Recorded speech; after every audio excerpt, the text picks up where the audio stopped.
మూసీ ప్రక్షాళనపై తెలంగాణ శాసనసభలో చర్చ జరిగింది. మూసీ ప్రక్షాళన కోసం నెలల తరబడి అధికారులతో సమీక్షలు చేశామని సీఎం రేవంత్ తెలిపారు. అనంతగిరి హిల్స్ నుంచి వాడేపల్లి వరకు మూసీ ప్రవహిస్తుందన్నారు. మూసీ ఈసా నదులు కలిసే బాపుఘాట్ దగ్గర గాంధీ సరోవర్ ప్రాజెక్టు నిర్మిస్తామన్నారు. హైదరాబాద్ కు వరద ముప్పు తప్పించేందుకే ఉస్మాన్ సాగర్, హిమాయత్ సాగర్ ను నిజాం నిర్మించారన్నారు.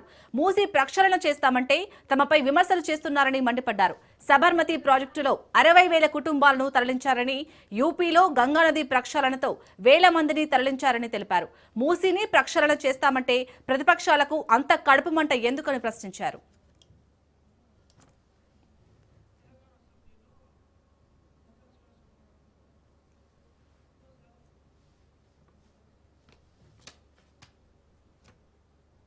తెలంగాణ